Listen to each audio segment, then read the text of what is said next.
Good afternoon, everyone. Shalom. I'm Tal Heinrich, spokesperson for the Israeli Prime Minister's office. Today is day 236 of the October 7th war, and our war aims haven't changed since Hamas's army of terror invaded our border. To destroy their military and governing capabilities, to free all 125 hostages, and ensure that Gaza will never pose a threat to Israel again. All objectives are within reach. Israel will not compromise on any of them.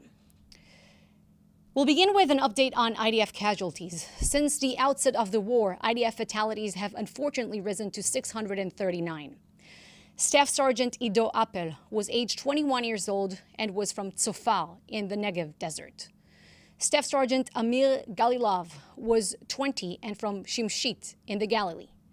Staff Sergeant Uri Bar-Or was 21 from Midreshet Ben Gurion, also in the Negev. All three fell in battle in southern Gaza. May their memories be a blessing. Our hearts go out to all the families of those soldiers killed in action defending our country, as well as to those who were murdered, taken hostage, and wounded.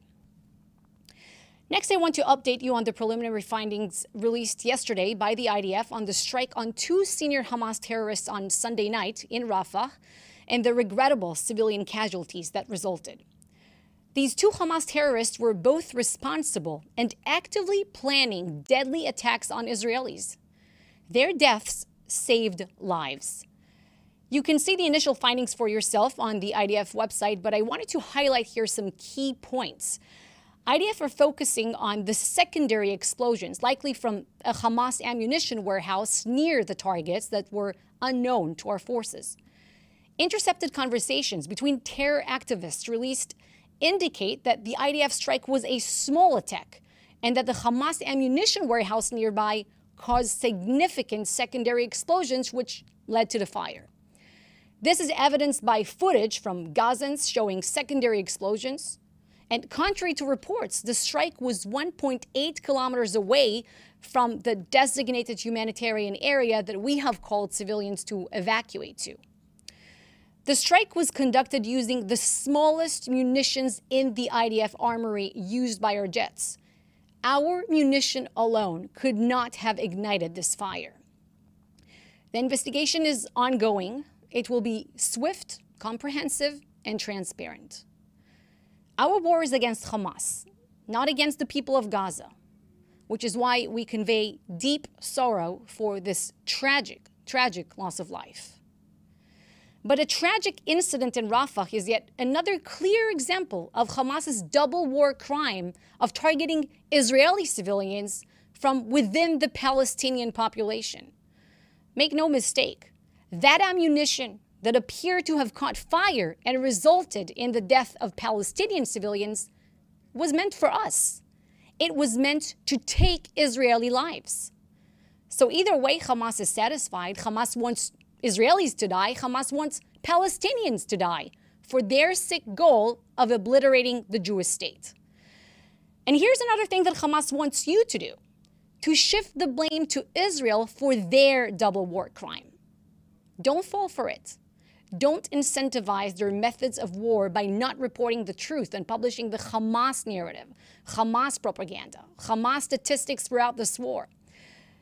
I noticed there was a viral social media campaign in the last 24 hours or so reading "All eyes are on Rafah." Well, all lies are on Rafah. Don't rush to conclusions. Wait for the facts.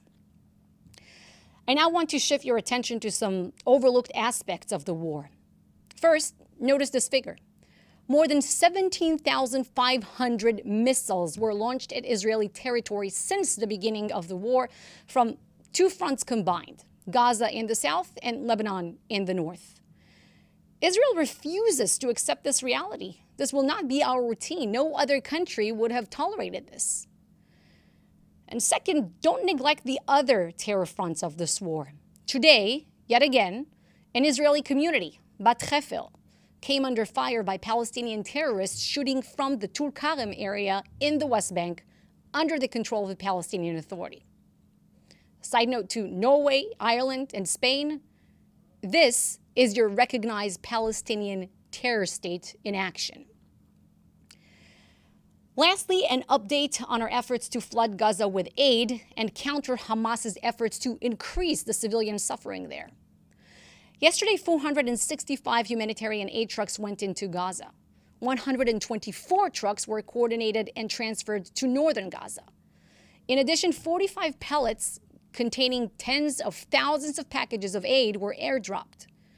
There are 8 operational field hospitals and 3 mobile clinics, as well as 3 new hospital initiatives that are currently being reviewed. Fuel is also entering Gaza in support of humanitarian infrastructure there. And using this fuel, the Palestinian Water Authority refueled the water pumps in northern Gaza. And that's the end of our briefing today. I will now take your questions, which you should put in the chat with your full name and news outlet, please. Thank you. First question from Tom O'Connor, Deputy Editor of Foreign Policy at Newsweek. Would Israel accept the deployment of a UN peacekeeping force in the Gaza Strip as a potential solution to combating the threat posed by Hamas? And does Israel continue to see the current UNIFIL mission on the Blue Line as a constructive and useful actor given the ongoing violence on this frontier? Thank you for your question, Tom. What we want to see in Gaza in the day after Hamas is a demilitarized territory and a de-radicalized society, potentially run by local civil administrators who have no link to terrorism, of course. Now, based on past and current experience that Israel has had with UN peacekeeping forces, it certainly doesn't appear, to put it mildly, that a mission of this kind, a UN mission, could guarantee our security. So this is why we say, and the Prime Minister has said, that in the foreseeable future, Israel will have to maintain some security responsibility over the Gaza Strip to make sure that we don't see any kind of resurgence of terrorism after we destroy Hamas as a governing body and as an army of terror. And what do I mean when I say past and current experience with UN peacekeeping forces? You know, UNIFIL forces, you mentioned them, along with the Lebanese government, they were supposed to keep the calm on our border with Lebanon by enforcing UN Security Council Resolution 1701, according to which Hezbollah, at the end of the Second Lebanon War in 2006, was supposed to withdraw its forces 18 miles north, away from the border with Israel. And this hasn't happened. We've had missiles, hostile drone infiltrations from the north almost every day now. Israeli soldiers, Israeli civilians were killed, were injured by Hezbollah fire. And don't forget that we have about 61,000 Israelis who still can't return to their homes in the north for nearly 8 months now. Do you think they trust UN security guarantees? Of course not. Also, don't forget that we already had a UN peacekeeping force in the Gaza Strip and in the Sinai, that they were supposed to keep the calm after the Suez Canal crisis back in '56 and what happened in 1967. Egyptian President Jamal Abdel Nasser, he asked them to leave, so they left, and he went ahead to launch a war against Israel, the Six-Day War. So to your question, fool me once, fool me twice, but a third time, it's clear that UN forces alone won't be sufficient to ensure anyone's security in Israel. Thank you. Question from James Mackenzie at Reuters regarding the situation between Hamas and Fatah. Do you have any comment on their efforts to reach a reconciliation, specifically on the recent talks convened by China? Hamas seems to indicate in its recent statements that it would like to play a role in the post-war phase of Palestinian politics and is talking about seeking a deal with Rafah over forming a government of technocrats. How would Israel view such a development? So I can't speak to Palestinian reconciliation efforts for the reason that I don't speak for Hamas, I don't speak for the Palestinian Authority, and obviously, I don't speak for China. I speak for the Israeli Prime Minister's office. What I can say in that respect, though, is that the Palestinian Authority, since the October 7th massacre, since the Hamas army of terror invaded our borders and butchered our communities, they have not condemned Hamas for their actions. And in fact, I think some Palestinian Authority officials even said on multiple occasions that they do see Hamas in the picture in the future of some shared Palestinian leadership or so. So there you have it. That's unfortunate. Thank you. Question from Benjamin Weinthal from Fox News Digital. Memory published a critique of a 2013 academic essay by ICC prosecutor Khan, in which he cast doubt in belief that justice can be delivered for defendants at the ICC. What's the Prime Minister's view of Khan's article?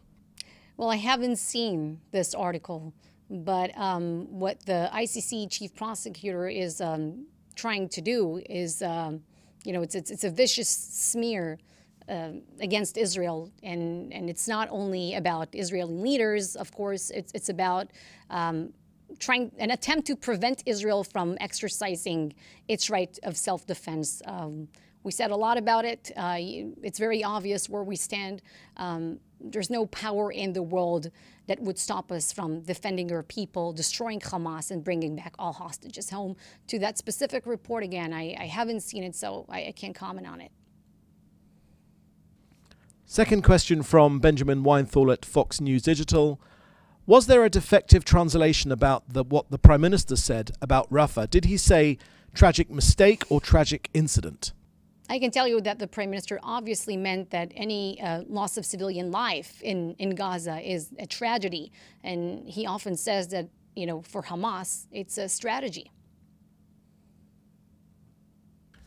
Thank you. Question from Joel Pollack at Breitbart News. Saudi Arabia accused Israel today of continuous genocidal massacres in Gaza. What does that mean for the prospect of a normalization deal between Saudi Arabia and Israel? First, there's no genocide in Gaza. This narrative is completely false. It's outrageous. And, Israel is carrying out a war of self-defense against an existential genocidal threat called Hamas. That's what's happening. This has been the case since October 7th. And we will continue to fight this war until we achieve all our war aims, as I stated them at the top of the briefing. To your question about peace, Israelis, we want peace. We're ready to shake hands with anyone interested in making peace with us and is serious about it. And we have a track record in the region of making peace with Arab nations to prove it. If anyone is serious about making peace with us, we are very interested in expanding the circle of peace. Thank you. Question from Jim Williams at Zenga International News Service, Washington, D.C. At briefings yesterday given by you, the IDF, Matt Miller at the State Department, and General Kirby at the White House, all of you were on the same page that Israel was moving into Rafah in a strategic way, attempting to protect innocent civilians while attacking Hamas. Meanwhile, in capitals around the world, there was universal condemnation of Israel and the US for the Rafah actions. Why is there such a disconnect in other countries? Thank you for this question, Jim. I think you're bringing up an important point here because, and I sort of addressed it earlier in the briefing, the news cycle influences the global community. So this is why it's very, very important that people wait for the facts to come out. And the Rafah incident, it's not the first time that we've seen it, that people rush to conclusion, rush to make judgment before the IDF publishes the facts of what really happened on the ground, and then the damage is done. The disinformation, the lies, the Hamas propaganda that is often being repeated, echoed by international news outlets, it's causing damage. It has ramifications. And you're talking about these protests. Some of them are, I call them pro-Hamas protests because you never see signs of people there calling on Hamas to surrender and release the hostages. This is dangerous. This is dangerous to Jews in the diaspora because it infuels the sentiments of anti-Semitism. This is why we say don't rush to judgment. We've seen it with the Al-Ahli incident in the beginning of the war, back in October, for example. That was another good example of this, of how the news cycle was already out making a judgment that Israel struck a hospital. Hamas claimed 500 civilians died on the spot. But few hours later, it all transpired that this was a vicious lie. And in fact, it was a Palestinian Islamic Jihad missile that fell short in the parking lot of that hospital in Gaza, killing a few dozens. So these lies, you know, they're dangerous. I'll just say it this way. They're very, very dangerous. This is why it's important that we keep the accuracy here. And when we conduct an investigation, we take it very, very seriously. So wait for the facts. Thank you. That was the last question. And that concludes the Daily Briefing for today. Thank you for joining us.